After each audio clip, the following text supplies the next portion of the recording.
It is now 5:30 here. I've gone through some of my notes and I'm going to go ahead and get things started here. First thing I would like to do, we have a huge thanks to give to our sponsor, Ozarks Electric and Ozarks Go. It has been a huge importance for us to make sure that the residents are informed and involved voters, and they have come on as a presenting sponsor for these forums throughout COVID, through the virtual format, and as we bounce back and forth between hosting between here virtually and the library. So we really thank them for going along the ride with us, and they obviously find the importance of informed and involved voters to be a priority, just like we do. So we appreciate everything that they've done for us and to continue to support the forums. A little bit more information on the forums and the Fayetteville Chamber. Founded in 1889, the Fayetteville Chamber of Commerce has been providing excellent service and building our community for 132 years. At nearly 1,200 members, the Fayetteville Chamber is one of the largest in the state of Arkansas, with members ranging from single-owner, home-based businesses to large-scale employers such as the University of Arkansas. The Fayetteville Chamber's mission is to serve as the leader and advocate for our members to promote a strong business climate and facilitate positive community interaction for continued economic development and enhanced quality of life for all residents. The purpose of the candidate forums is to open a dialogue between political candidates running for office and the voters of Fayetteville. We believe by providing the opportunity for candidates to share their vision for the future of Fayetteville, we will help the community become more informed and involved voters. The format will be as follows. The forum will last 1 hour. It will end exactly at 6:30. Each candidate will give a 5-minute opening and a 3-minute closing statement. Candidates will speak in alphabetical order for the opening statement and reverse the order for the closing. I'll make sure to keep the candidates on that. They'll have to remember that themselves. I may also go off the alphabetical and just go based off who I see on the top of my Zoom screen here. Each candidate will have 3 minutes to respond to each question, and there will be no rebuttal after the responses. The first to answer each question will alternate between the candidates. I will be keeping time. Candidates, I will let you know when you have 30 seconds remaining to your response, and I will audibly say, please stop when your time is up. First thing we will do is go to opening statements. I'm going to go ahead and get some more of the residents let in here before we get started on that, and I will get us started. All righty, candidates, if you would prepare to unmute yourselves, but we will start with Ms. Leslie Belden. If you would like to give your 5-minute introduction, we'll start with you, and then Dr. Scott will move to you.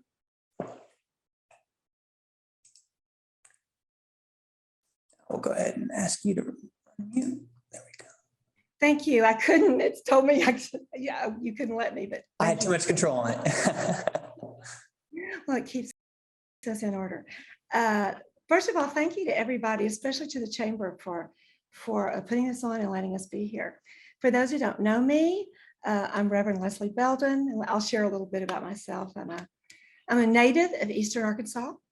I'm the oldest daughter of parents who lived their lives expressing their faith and values through their vocations and taught their children to do the same. Both chose career paths that benefited the community. My father was a civil engineer with RDOT, and my mother was a public school teacher. My paternal grandfather was the superintendent of schools in Forest City, Arkansas. One grandmother was the elementary school principal, other taught 4th grade. So one of the cool things about moving to Fayetteville was serving as a pastor to Fayetteville's former superintendent of schools, Harry Vandergraff, and having him tell me that my grandfather was his hero and mentor. Nearly everyone in my family attended the U of A, and trips to Fayetteville for ball games was a norm. I majored in architecture here, but I left the workforce to have children, and I concentrated on volunteerism when they were young. By the time I went back to work, I was a different person, still devoted to architecture through community planning and historic preservation, but more focused on leadership and serving others. So I attended Louisville Presbyterian Theological Seminary, and after serving as a chaplain at university hospitals in both Louisville and Little Rock, I was blessed to be called as the associate pastor of First United Presbyterian Church here in Fayetteville. My husband Ted and I have 2 daughters, Melissa Werner and Mary Ward, and 2 fabulous sons-in-law, Randy Werner and Coleman Ward. And as of last week, I have 5 beautiful grandchildren, and I'm not gonna screen share and show you all my cute grandmother pictures, but got a brand new grandbaby. I was taught early on that I was blessed with gifts and talents, and that my purpose in life was to use them to the best of my ability, serving others by doing everything I could to make this world a better place. So I've served in various capacities here in Fayetteville, at the U of A, across the state, and of course, across my denomination. I will complete my 6th and final year on Fayetteville's Planning Commission in March. I have also served on the City of Fayetteville's Town and Gown Committee, Historic District Commission, and many years ago served as chairman of the board of what was called Fayetteville Downtown Partners, formerly the Downtown Dixon Enhancement Project, which partnered to bring about the improvements on Dixon Street years ago. I've also served on the boards of the Washington County Historical Society, Butterfield Trail Village, 2 of the University of Arkansas's campaign committees, the Dean's Circle of the Fay Jones School of Architecture and Design, the U of A's Alumni Association Board, and the Women's Giving Circle Board, where I was chairperson. As the song in the play Oklahoma says, I'm just a girl who can't say no. Before moving to Fayetteville, I served on both the Planning Commission and Board of Adjustments in Jacksonville, Arkansas. I was Jacksonville's representative to Central Arkansas's Metro Plan Board, and I served on the governor's task force to strengthen Arkansas history in the public school curriculum of our state. I've lived in Forest City, North Little Rock, Paragould, Jonesboro, Jacksonville, Little Rock, and Fayetteville. I've experienced good and bad in the culture across our state, but I'd choose no other to live in. I've experienced racism, sexism, homophobia, and other human sins that curse our world and our state. I believe that elected and appointed bodies should be as diverse and as inclusive as the population of which members of those bodies represent. I believe that it is only through the collective voice of a community that a community can be for its citizens what they want and need. In addition to my Bachelor of Architecture, Master of Divinity, Doctorate of Ministry, I have a PhD in Public Policy Planning from here at the U of A, which really helped me to discover some of the tools available to governing bodies and organizations working to develop the very best environment for decision-making. I was a champion, 30 seconds. I was a champion of Dover Cole Downtown Master Plan, which was a huge endeavor by the city of Fayetteville when Mayor Dan Cootie was our mayor. I've lived in Ward 2, most of my 26 years in Fayetteville. And as a board member early on in Preserve Arkansas, I spent a lot of time on the Main Street Arkansas program. I see it redevelopment of downtowns as really an economic revitalization tools. And so that's something that my husband and Ted and I do through a building called Old Buildings. And I think that's enough for now. I look forward to sharing more about my views with the question and answer portion. So Thank you so much. Dr. Scott, we'll go to you next. All right, thank you. I understand why Leslie was it's a little hard. You have to click several buttons. So I am Kristen Scott, and I appreciate very much the Chamber of Commerce, Taylor Shelton. I appreciate Steve Clark and all of the folks at the Chamber for hosting this important event. I'm sure the other candidates probably feel the same way. It's been difficult to connect with COVID and Omicron. We've all been tiptoeing around and trying to do things very safely, but it is the most important thing that we have in our democracy to hear from the voters and to have a chance for the voters to hear from us. And so this forum tonight is very important to me personally, and I'm sure it is to the other candidates as well. So I appreciate the time and the effort that's gone from the chamber to make this possible for us. So thank you, Taylor, for your work for that. I'm a lifelong educator. I am a Fayetteville resident. It's been my home for 35 years. It's where I raised my children. Most of my professional career has been invested in the families and the children of Fayetteville. It's been in our future. I bring to the race leadership experience from a different perspective. As an educator, I'm a problem solver because it's what we do. We talk about plans for the future. Fayetteville has the City 2040 plan, and there are many broad range goals which are laid out in that plan. That plan was developed with input from stakeholders all over our community. The challenge becomes not where we want to be in the year 2040, but how do we get from where we are today to where that future is for us? And at the same time, how do we make those steps and bring all our neighbors with us? My past volunteer work includes things as diverse as Girl Scouts, homeroom mom, delivering Meals on Wheels. I volunteered for state boards, the Arkansas Association of Middle Level Educators in my professional career, and most recently as a part of the Fayetteville Housing Authority during a time of challenge. My goal is to bring inclusivity to make sure that every voice is heard and that every voice is valued as we make decisions for our future. We talk a lot about attainable housing as a goal for our city, and certainly it is a challenge with rising housing costs. We're a great place to live. We've often joked here in Fayetteville about keep the secret, don't tell anyone. It's a great place to live. And we keep showing up on all of the lists, the top 10, the number 4, the number 3, and it's too good of a secret. It won't be kept. The challenge is for us to manage the growth. We have a big event coming up this weekend with the cyclo. Oh, I wrote it down. I'm not a cyclo person, but we have a big cycling event coming to our community, which is going to bring even more focus on our community. And the steady 2% growth, which was predicted in 2015 when they did the population study for 2015 to 2020, has proven to be very true. So we've gotten that 2% growth. We know what's coming. We can plan for it. And the challenge is to plan for it in a way that keeps our Fayetteville values, keeps our community shopping local, eating local, those things which are important to us as Fayettevilleans, keeps our neighborhoods walkable, keeps our, so that we can bike and move around in ways that don't require us to necessarily get in a car unless we want to. We know a lot of information about what makes a town a home. And when we talk about our housing future, we have a lot of information from the Walton Family Foundation, from the September 2019 A Housing Future, a call to action.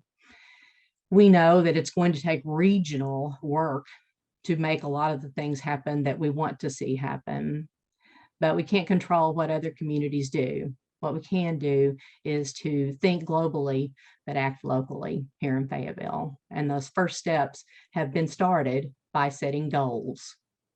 And so my hope for us, and the reason that I decided to run, is because I am different. I'm a different voice coming to City Council, and I'm a voice of an educator who focuses on asking the right questions, being tenacious about listening to all the voices, because I know when we create solutions which embrace all of the challenges, and we find those solutions which are keeping in mind some of the most underserved and underrepresented in our community, we build better solutions which make our community better in the long haul. So I appreciate the opportunity to be here tonight, and I look forward to engaging, and I'll look up what that cycle race is so that I can say it correctly, or maybe one of the other candidates knows the name of it. I'm a general cycler, but not much of an athlete. Thank you, Taylor. Absolutely. Thank you so much.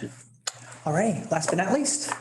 Hi, everyone. And thank you, Taylor and the Chamber and Steve Clark for the invitation. And those are wonderful opening statements, by the way. I'm Mike Wiederkehr. The last name Wiederkehr came to Arkansas in 1879, along with 13 other families, and settled in Altus. The good news for me personally was that my father decided as an 11-year-old, we believe, when his job was to double the size of the cellar beneath their 2-room log cabin that he was born in, that if he ever had the chance to leave the wine business, he would. And so after the war, he used the GI Bill and became a dentist. And so I was born and raised in Fort Smith, and was, I'm the beneficiary of that. But I was raised by a mother who was a nurse, and a father who as a child went through both the Great Depression and Prohibition back to back. And that's a double whammy for a family. And certainly when I watched this man that I adored and admired eat an orange, he ate the peel. When he ate an apple, he ate the core. So this is a man who valued what he had and really spent his life attempting to ensure other people had what they needed as well. And I was privileged to have a front row seat to that life that my parents led. When I graduated, I went to school in New Orleans. And after that, New Orleans is a world of its own, right? Where the only place where chefs have the same social status of professional athletes.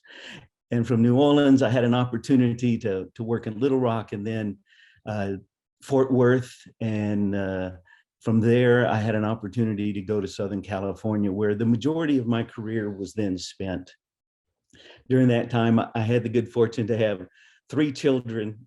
And while I was there, my 2 sons moved to New York City. And people used to ask me, well, how on earth did your kids end up in New York? And I said, well, they hit the ocean and had to stop. That's why they're in New York. I have a daughter in Alabama with a husband that works for the Port of Mobile. She has the 4 grandchildren that we have. And if you can believe this, 2 are in college and 2 are in high school. I retired from a career in municipal government, 32 years between the city of Fort Worth and the city of Glendale.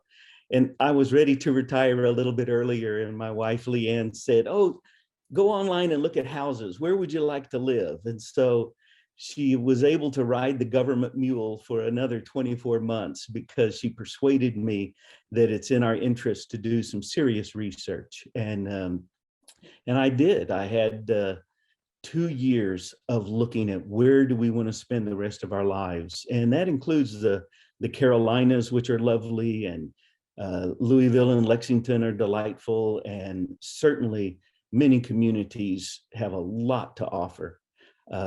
We always are told about Austin and Kansas City and in Cincinnati. And there's a lot of places with a lot of good. But at the end of 2 years for us, the decision was the quality of life in Northwest Arkansas cannot be beat. And Northwest Arkansas to us meant Fayetteville. This is my wife's 5th and final time to live in Fayetteville. She was an infant here while her parents were at the university as very young parents. And she went to 1st grade here. She lived in Carlson Terraces. She came back as a student. She was back a 4th time in 2008 for 3 semesters as adjunct faculty. And then we moved back in 2017 and are so pleased that we did. We wanted to be back so bad, we bought a house sight unseen, if you can believe that. And yet we landed on our feet. We lived in that home for 18 months, and then we were able to find a home. It's, I call it our final home here in Ward 2. And we're just so privileged to be here. It is a special place. I don't think any of the 3 of us woke up 2 months ago and envisioned 30 seconds. Thank you. Envisioned running for city council. And so this opportunity really caused the 3 of us to say, what do I bring? And for me, the reason to run is like the others. I have volunteered everywhere that I've been. And in coming to Fayetteville, that was Washington County Historic Society. It was the city's Environmental Action Committee, and then most recently, the Planning Commission. And so I think that the next opportunity to contribute what I do and what I know is local government. And so that's what really caused me to throw my hat in the ring, to say it's another opportunity where I can utilize what I do know. So thank you again for this opportunity. Absolutely. And while we have you here, we'll keep you on for the next question. The first question will be, why did you decide to run for this position? I'll allow you to elaborate a little bit. Thank you. You know, some people can paint, some people can, make shoes or sew clothes or teach. And, I can't do those things. But I've worked in local government and human resources and economic development and building and safety and sanitation and public works administration. And that's what I know.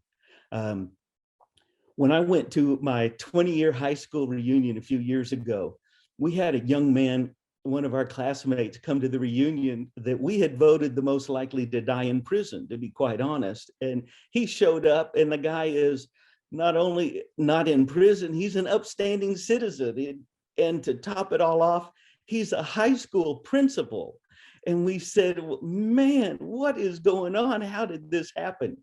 And his answer was, well, you know, I spent so much time in that office that I thought, well, golly, I can do the job better than this guy. And so with all the on-the-job training I had, I just went and became a high school principal myself.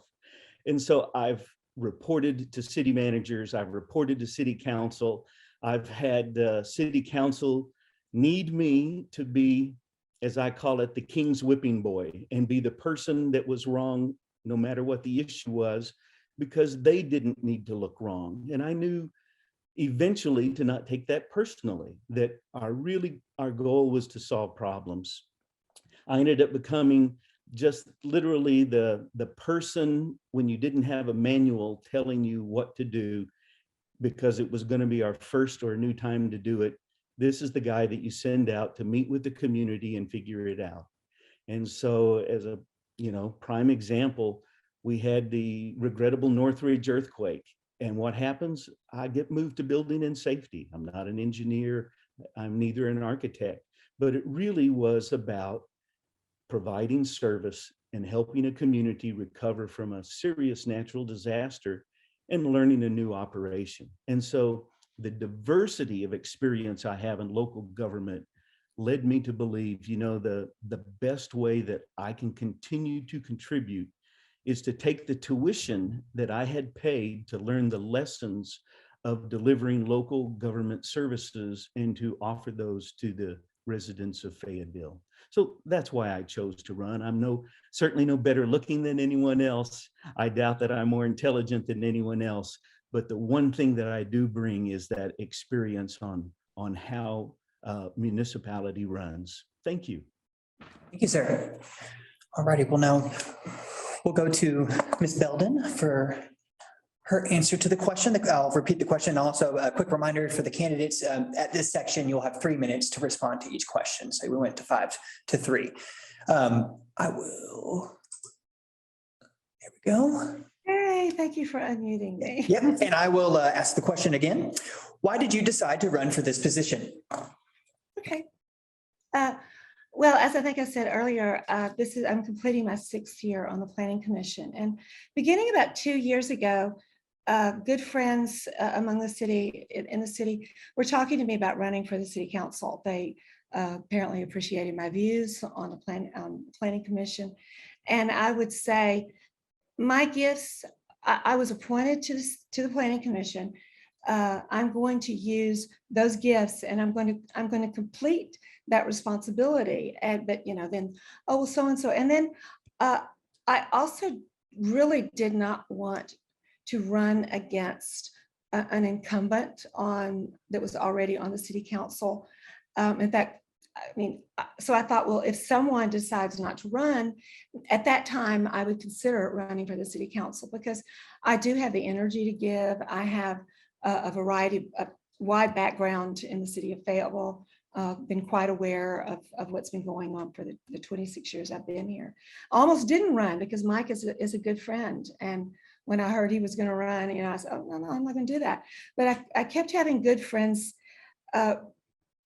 reinforce to me what the qualities are that I bring that are different from other people. And I certainly think that my qualities would be well suited to serve on the city council, but I also think that we're blessed to have 2 other really excellent candidates.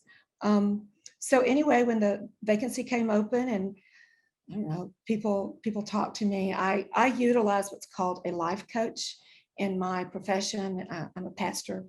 And I had been visiting with her for over a year about what I would do after I turned 65 and really wanted to maybe reinvent myself. And so I've been preparing for that. So when the vacancy came up, knowing that this was not a race that I would be running against an incumbent, and Matthew Petty, Mark Kenyon, friends, I wouldn't have run against someone, but I think offering the citizens of Fayetteville, the three of us as options who are very well qualified, and people can just listen and figure out what they think is best to fill. It's not like we're running for mayor. We will fill a position on the city council that works in tandem and collaboratively with the other people who are on the city council. So I think I'd be good, but I just love the other candidates too. Thank you so much. And we will now go to Dr. Scott for her answer. Let me ask you to unmute here. All right. And I have to say the time goes much quicker. I thought it would be longer. It's going to be much quicker than what I thought. So I decided to run for city council. City council, as I said, through resolution, through code, through other governance structures, makes decisions that set the course for our community. We are at a time of steady growth, and it is a time for pivotal planning for our community. I've had former community members tell me that they actually had to move out of Fayetteville because they couldn't afford to rent or they couldn't afford to buy a home here in our community. And they love staying here. They love living here. They didn't want to. I actually still see them. They come back here to the places that they love in our community. As a building principal, quite a few of our teachers don't live here in Fayetteville. They live in outlying communities, and that's sad for me because I think our community is better when our teachers and our artists can afford to live in the community where they work. So I'm running for city council because there are many things which make Fayetteville unique and make Fayetteville special. I value those things. I hear from others in Ward 2 that you value those things. Our small neighborhood schools, our inclusivity that is a hallmark of Fayetteville. We have a welcoming feel. There's a place for everyone in our community. But too many people feel that they're not able to find a place. And that's where I think local government comes in and finds a way to lead and make it possible for those who do want to be here to have a home in our community. Is that broad, diverse population is what's made Fayetteville the community that it is, and which will continue to make it great in the future. So I think the next 5 to 10 years are pivotal in our community's future.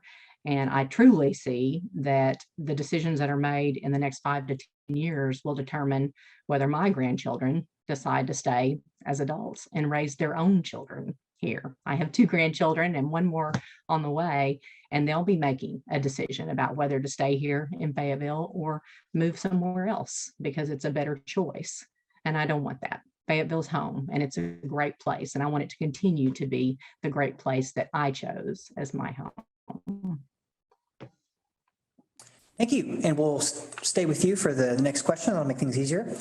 Describe your experience working with the community of Fayetteville. What is your leadership style? That's an easy question, actually. So pretty extensive leadership experience here in Fayetteville. 8 years experience as a building principal. I was a building principal at Owl Creek School. The building had been open for 3 years before I became the principal. And I was the 4th principal in year 4 of the building being open, 4th principal in 4 years. When Dr. Bobby New hired me, he took me to Arby's for lunch and told me that I had to stay. I had to stay because the school needed consistency. And I did stay. I stayed for 6 years. The school had no identity at the time. It had become the first pre-K through 6th grade campus, 7th grade at the time, campus in Fayetteville, and became a school in school improvement year 3. By the time I accepted the transfer to Root, it had gone to being an multiple award-winning campus, which it still is today.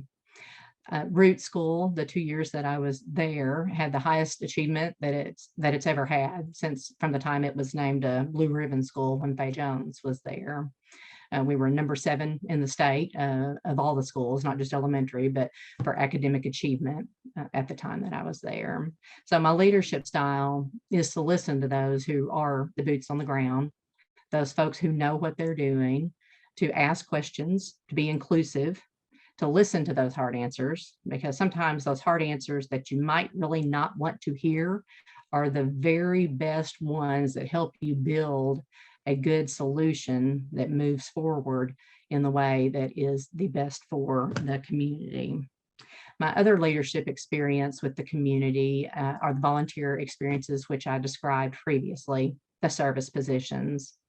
Most recently through the Fayetteville Housing Authority, a very challenging time. Lots of things have been in the newspaper about the Fayetteville Housing Authority, but I will say that during my 3 years on the Housing Authority, it was a time of great growth for that organization, and many governance structures were put in place. The Fayetteville Housing Authority was actually being recognized in March of 2020. Ben Carson, the Housing and Urban Development Secretary, was making a state-by-state tour for the 50 states and chose one housing authority per state to visit.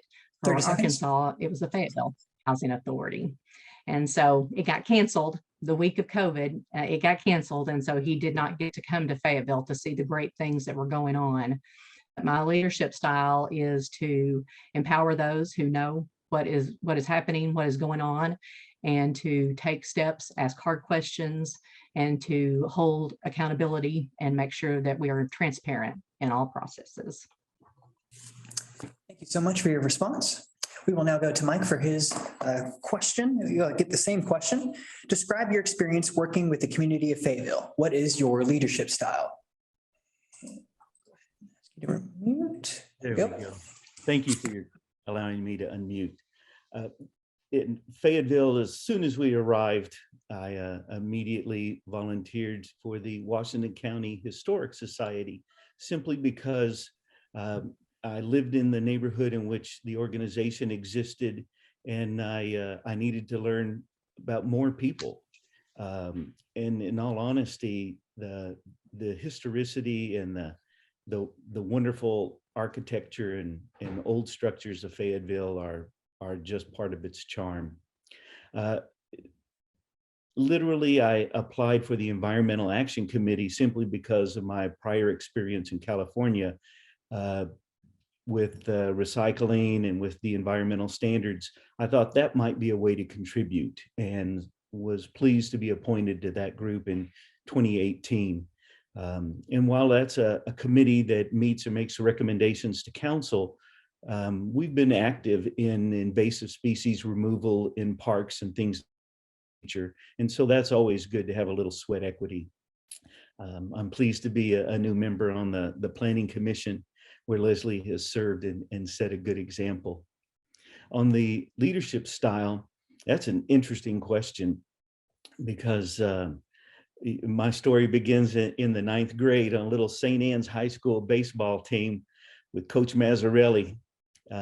Here I am in the 9th grade, good enough to make the team and travel to all these games. And in Arkansas, that might mean a 3-hour bus ride, but I'm not getting on the field a great deal. And I asked Coach, why on earth are you taking me with the high school to all these games? And his answer changed the trajectory of my life. It was, well, Wiederkehr, you're not that good. We just play better when you're with us.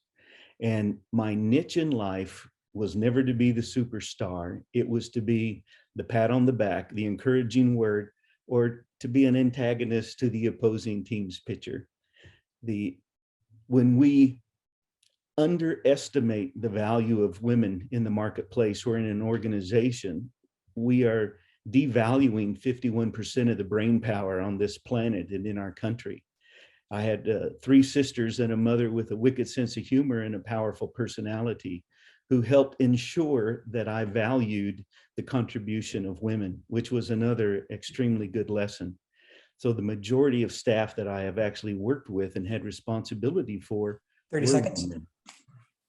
And the style is to get people what they need to succeed and perform their jobs, and stay out of their way as much as possible, to intervene when they need someone to run interference for them. And that means when something goes wrong, to be the person that steps up, takes responsibility, and then looks for the solutions, so that people doing work don't waste their time, that they're actually continuing to deliver service. Thank you. Thank you, sir. And last but not least, Miss Leslie Belden, I will ask you to unmute now. And I'll ask the question again, so you know. Describe your experience working with the community of Fayetteville. What is your leadership style? Okay, my experience with working with the city of Fayetteville is just, I mean, I think I could go on and on, but my earliest memories, in fact, really my best memories of working within the city of Fayetteville. I came here to be an associate pastor, and when you're pastoring, that it's probably much like at school. It was 24/7, and so also getting involved in the city community, I had to be very selective about what kind of time I had to give. But one of the first people that I met was a gentleman that the name is known to everyone, I'm sure, on the screen, but John Lewis. And I had come from more southern parts of Arkansas, and in the communities that I had lived in, you really needed to live there. You needed to have been born there to be respected as a leader in the community. And so I met John Lewis, and I was just, like in awe. And I said something to him about, how do I get involved to make this city better? And he, says, well, hey, roll up your sleeves and just get to work. And that was so refreshing, because I really looked to him as everyone called him Mr. Fayetteville. So he was a great leader in our community, and really a great role model for leadership. So, I just rolled up my sleeves, and if somebody asked me to serve on a board, I would. Often, usually, I would end up being the chairman of that, or the president of whatever. I think because I listen well to people, I love people. I love working with and among people, and it must show, because I usually add a lot to an environment, a lot of positive creativity, a lot of affirmation to my colleagues that I enjoy working with. I'm certainly a collegial worker. I have worked with leaders who were more authoritarian in their style. I don't work well with people who are possibly more authoritarian than a collegial person can work with. But I just throw myself in. I'm dependable. I'm responsible. Things don't fall apart, and I help get, like Mike, I help give people the tools that they may need. I think, listening to us, I think that probably our leadership styles and experiences among the three candidates are probably very similar. Yeah, me three. Thank you so much. And we'll stick with you for the next question. What do you believe to be the largest challenge facing the district in the next 2 years? This is really easy. I mean, it's managing growth. We went from 73,000 in 2010 to 93,000 people in 2020. And, Mike probably can agree with me. In the 6 years that I spent on the Planning Commission, it is a significant challenge, to take the tools that our city government has, whether that's planning, transportation, parks and rec, whether it's housing authority, with all of these different departments, with our city changing in so dramatically in scale in such a short period of time. And we have our values and we have our priorities. We want walkability. We want to encourage density in different parts of the town. We want to discourage urban sprawl. And we have a lot of tools, but things are happening so quickly. And I don't want to say that the work of the Planning Commission or zoning or those sorts of things are the most important things that we have right now. But I do think that because we're growing so quickly, that all of these other pieces of city government, it's imperative more now than ever that they work together and that they understand what one another is doing, and that they talk a lot, and that they bring the tools. Everybody brings the best tools that we can, because I think that the decisions are being made are good decisions for the most part, but they're happening so rapidly that there are mistakes being made. They're not mistakes. There are challenges that we're not able to meet as quickly as we might want to, or as well as we might want to, because they're happening so quickly, and we don't necessarily have the pieces in place for Parks and Rec to talk to transportation, to talk to planning, to talk, it's just so fast. And I think Kristen said this, that it's the next 5, 10, probably even 20 years. It is ensuring that Fayetteville is the quality place, that we retain those strong values that we have, that we don't allow ourselves to become so expensive to live in, that that the plethora of citizens that make Fayetteville what it is. I mean, it's all of the 30 people seconds. that make this place such a really cool place. And if we start eliminating some of those people because it's too expensive to live here, then we lose what Fayetteville is. So that's my perspective. Thank you. Dr. Scott, we'll go to you next. I'll ask the question again. What do you believe to be the largest challenge facing the district in the next 2 years? Thank you, Taylor. I think the single largest challenge is attainable housing. Although I have to say, I agree with Leslie Belden. I think that it is a topic that it's a thread that when you pull it, it pulls other threads as well. You cannot talk about attainable housing without also talking about transportation and public transportation, because population density and things like that drive public transportation.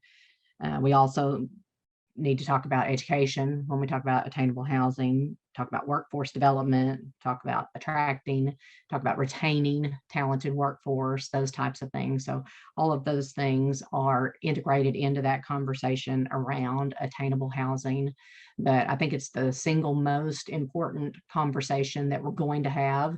It's been a part of the city plan, but taking steps to set priorities to move toward that is going to be the most important thing that the city does in the next 2 years.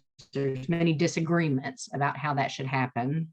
I've heard from Ward 2 residents and other residents all over Fayetteville concerns about how things are popping up. We see properties, particularly here in Ward 2, when I'm walking at night, I see properties where it would be very difficult to find a blade of grass because they have now been developed in such a way that they are very tight with so much concrete and so much going on that one little property that it doesn't feel like it much fits with what's going on with the rest of the street. And I hear from neighbors who are concerned, wondering, how did that happen? And I can't answer that. I hear the question. I don't know the answer to that, but I think it's a valid question. And so I think understanding that in the past we've had neighborhood development plans. Walker Park still has a neighborhood development plan. So does the downtown, so does the Weddington corridor. But we really don't have a plan for how things are going in most of Ward 2. What is the development plan? And when we think about citywide, what the plan is going to be for keeping attainable housing so that we can keep our workforce living here in Fayetteville, we need a plan and we need priorities so that we can work in conjunction with all those things I previously listed, working toward that attainable housing plan. Otherwise, what we'll find is we'll get to the year 2030 or 2035 and we won't be any closer to meeting the goal of having attainable housing. So that's what I see as the most pressing priority in the next 2 years, is to be in setting some goals and some actionable targets to work toward, which would include community input. I think we need to hear voices from all over the community, and 30 seconds. we need to hear the perspectives of all different various roles in the community for how they think that attainable housing should be provided. Thank you for that response. We'll now go to Mike for this question. I'll ask it again. What do you believe to be the largest challenge facing the district in the next 2 years? Thank you. I appreciate the question, Trevor. The retaining Fayetteville's sense of place is the ultimate challenge that we have, because growth is going to be inevitable, regardless of where you place it. But no one moved to Fayetteville saying, gee, I've just got to have an urban fix. Where can I go? And Fayetteville is the landing spot. Our DNA is both a university and education hub, which is so highly valued. It's regional medical services, it's live performance, but it's also the community and the fabric of hospitality, the fabric of inclusivity that Fayetteville offers. And so I know that attainable and affordable housing is really almost kind of a symptom, but when you peel back and look at the data, Arkansas families and families in Fayetteville are actually spending more on childcare than they are on their rent and their mortgage. And that's an astounding fact to say we're a compassionate community. We want to help young people be able to afford and stay here, but you certainly can't afford to do that if you have any children. And so we want to not only grow in a manner that provides an opportunity to someday own, but I think we step over the fact that for most people in our service industry, affordability means a clean, safe, affordable place that they can rent. So we don't lose those individuals to surrounding communities where they then have a long commute to come to jobs in Fayetteville. And that's really what the data is suggesting to us. Not everyone is going to qualify for an FHA loan, and our housing authority representative, Dr. Scott, could certainly assure that the data makes that a challenge. It's a 2-income residential affordability community at the time. So the second challenge is, if you define quality of life to include traffic, it literally is going to be, how do we not become Austin, which is a world-class city with world-class traffic?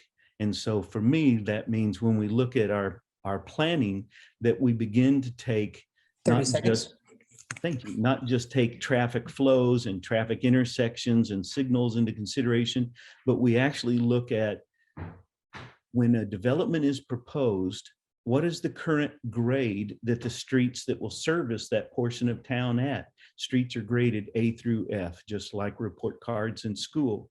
And we want to be careful that we don't begin to put development where streets are going to go to a D or F service level. And so that would be the thing that I would offer. Thank you. Absolutely, thank you. And we'll stick with you here. I'll ask you to unmute again. Sorry, a little tricky there. I think we got it. Good. All righty. So we'll go to the next question for you, Mike. Next question will be, are you willing to commit to supporting all 10 of the bond items approved by voters in the 2019 bond election? Why or why not? Oh, absolutely, yes. One of the characteristics of Fayetteville is that when you travel to other parts of the state, they describe Fayetteville as, oh, that's those people that tax themselves. I mean, you know, I had the privilege of being raised by parents that said, son, you got to become a happy taxpayer. We want to pay more than our fair share, but by golly, we want to absolutely pay our fair share. One, we get one chance to educate a child. Let's do it right. So let's support those kind of incremental taxes that support education. Open space and tree canopy is an important part of the fabric and DNA of Fayetteville. And so having the resources to restore or maintain open space is critical. The Cultural Arts Corridor, now called the Ramble, that is ultimately going to be a home run for the city of Fayetteville. It's going to be a destination that will become the most photographed thing after people photograph the hogs outside the stadium. It's a sense of place. It's a capstone that says this is a place where the people are different. They want you to come. They're hospitable, and they share in the funding of those amenities in the community that not everyone would choose to fund if they had to do it all by themselves. But when we band together, we provide the resources like a world-class library, things like performance arts centers. So yes, absolutely.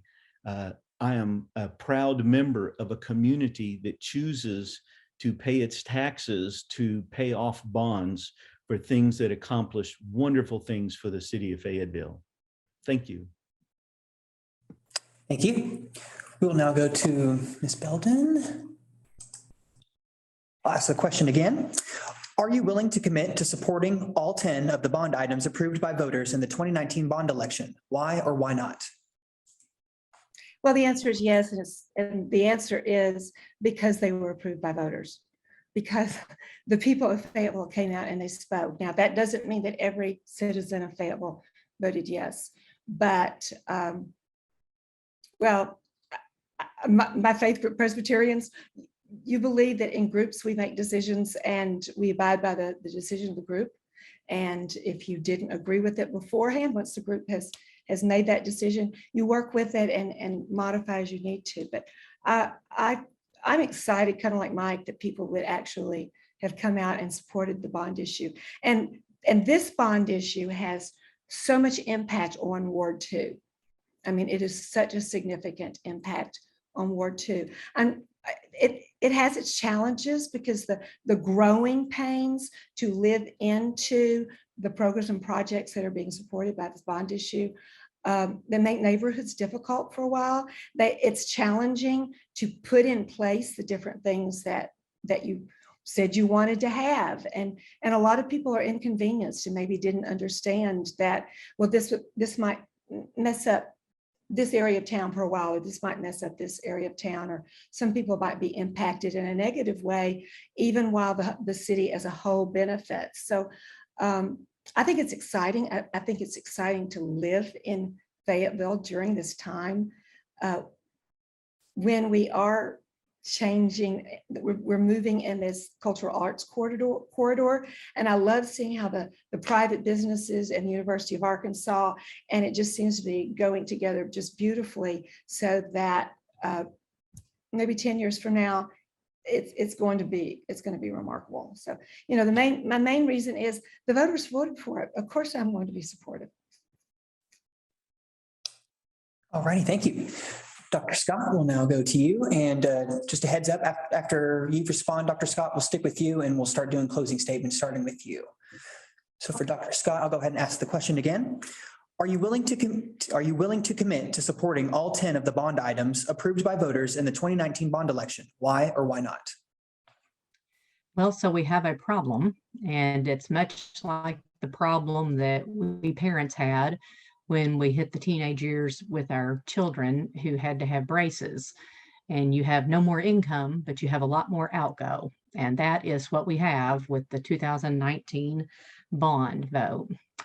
So the taxpayers, not all 10 of the initiatives were equally supported, I will say. However, it was supported by taxpayers. What we see, though, is that due to no one's fault, we see that costs are running over. The ramble and the parking deck are running over in costs because of construction costs going up everywhere.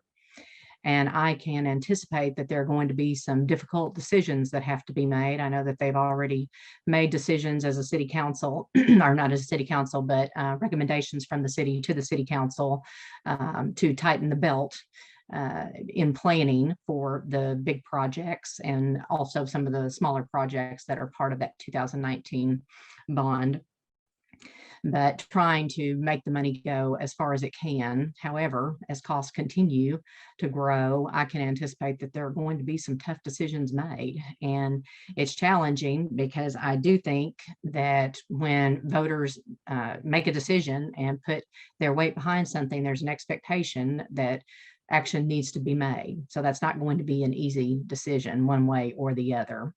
I also want to say that I think economic development is important. And I think that we need to recognize that the arts are an important part of economic development. In fact, nationally, the arts and culture account for 4.5% of the GDP. Here in Arkansas, that's $2 billion. I'm not sure what it is locally here in Northwest Arkansas or in Fayetteville, but the impact when we're talking about arts and culture, we're not just talking about something that's a nice to have, we're also talking about economic development, and we're talking about the longevity of our community. So the long answer is, I don't think it's realistic to support all of the 10 in the way that they were envisioned when they were voted in by voters, because I don't think the numbers work out. I think that there's going to have to be some belt tightening.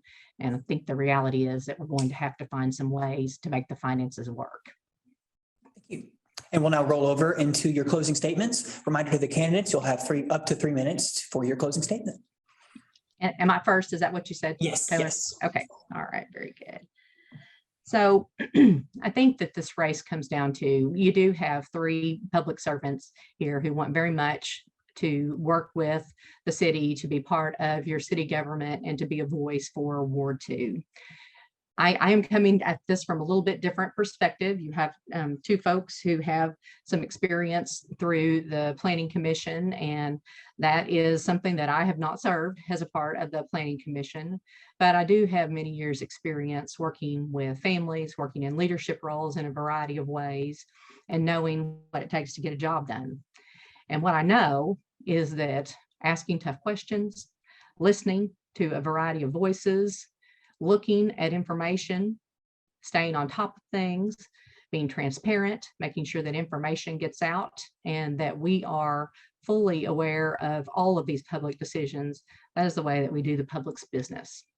And so I bring to this race good leadership, understanding of what good governance is, and that the role of city council is one cog in the wheel that sets city policy, sets code, adopts through resolution, and sets in place procedures which help to determine the people's voice and set a course of action that's going to guide this community for many years to come. So a choice for me is a choice for someone who is going to listen to you and be sure that your views and your perspectives are taken into account as tough decisions are being made, because there are tough decisions ahead. So I appreciate the opportunity to have this conversation tonight. I know there were many more tough questions that did not get asked. So I hope you will reach out to me either through my website or through Facebook and share questions that you have, because I'm anxious to answer those as well. And I thank you. Thank you so much and for your participation tonight and for taking time out of your busy year to run for office. So thank you. We will now go to Mike for his closing statement. Mike, you'll have 3 minutes. Thank you. And thank you again for this opportunity, and to the chamber and Mr. Clark. You know, I had mentioned the high school principal before. I think that I would want to close by saying that I had a front row seat to the role of city council members, and that's a tremendous opportunity to see the challenges that they face in fulfilling their roles. If you could be the best in the world at what you do, but when you enter municipal government, you're entering an organization that's really comprised of 15 different industries. I mean, you've got law enforcement, you're a utility. Very few people have sat in on interviews for police chiefs or operated a utility. It's a completely different animal. And I would simply say that that the breadth of experience and the opportunities that I've had within local government has been a novel preparatory opportunity for me to have. I think the second thing is that when you're in an organization for 30 years, you realize that there are consequences for the decisions that you make. And when you plan and look out for a year or 2 years because of the issues you're trying to solve, you make the best decisions you can. And in year 3, that decision may still look good. But when you're in an organization that long, you realize that at year 15, the unintended consequences are really where the damage and the challenges lie. And Fayetteville is in that critical position of saying the decisions that we make regarding parking, regarding where density belongs, regarding how we are going to manage traffic and transportation issues in our community, those decisions really are not going to be able to be undone or solved 15 years from now when they rear their head. And so I'm aware of the assumptions that we make about housing, about density, and about growth that I think are going to, from my experience, be not as positive as we would hope. Fayetteville has a great future. Fayetteville was beautiful and wonderful long before I came to Fayetteville. Fayetteville's going to be just fine and be gorgeous long after I'm gone. 30 seconds. I simply want an opportunity to help us avoid some of the growing pains that we are not obligated to go through by helping us avoid those unintended consequences of the decisions we make looking out 1 or 2 years, instead of being able to say, what does that look like 15 years from now? And I want to again thank you for the opportunity. It's a privilege to have additional candidates running. So let me compliment and thank both of you, because that's the way democracy works. And it's a privilege to be here with you tonight. So thank you both for running. Thank you, sir. We appreciate all the time and dedication you have to the campaign. We will now go to Leslie Belden for her closing statement. Thanks. I think that this has been a very fun evening talking about Fayetteville. I think I could sit around and talk about Fayetteville forever. I love my adopted hometown. And whether I am elected to fill the vacancy of position 2 in Ward 2 on Fayetteville City Council or not, I will continue to do everything in my power to benefit our community, whether it's through our city's government or any number of nonprofit organizations that are near and dear to my heart. I have a lot of energy, and my priority is to listen to the people of Fayetteville, particularly those living in Ward 2, so that Fayetteville will continue to be the very best place in our state. And I also believe in our nation and world to live, to raise a family, to retire to be educated in, and to visit. I believe that regular Ward 2 meetings should be resurrected so that there is a clear way for citizens to be able to give input to their elected city council member. I mean, I love having a Facebook page that people can give me info. I think that it's great to have online communication, but sometimes especially as we come out of COVID, it's very important that people be able to sit down and visit one-on-one with their elected officials. It's good. It's been good during the past couple of months to hear what some of the hopes and dreams of our citizens are. Because as was stated earlier, some of the programs and projects that the bond issue is going to cover were not as fully supported as others. And not every decision that the city council makes is supported by the citizens. And I not that the city council would just pander to people, but that have not thought through. But I think listening to anyone and everyone is important, even if their ideas are completely polar opposite from mine. I hope that the electorate of Ward 2 hear in me someone who will listen to them, whose values reflect their own, who will respect them well, and that they'll vote for me. And I guess I can speak for all the candidates. Early voting begins February 1st, and election day is February 8th.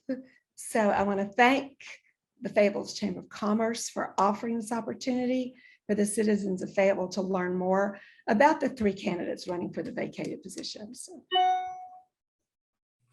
Thank you so much. And thank you again to all of our candidates and to the residents that tuned in tonight to watch the forum. This forum was recorded. So if you missed the beginning of it, or if you want to show it to your friends, should be available on YouTube first thing in the morning tomorrow. So be on the lookout for that. The candidates will receive links so they can share it as well. But once again, from our presenting sponsor, Ozarks Electric, Ozarks Go, thank you all so much for participating and for choosing to dedicate your time to the citizens of Fayetteville. I know they'll appreciate everything that y'all have done, and they clearly have 3 great candidates to pick from. So good luck to all of you. We will see you at early voting next week on Tuesday. Everyone have a good night.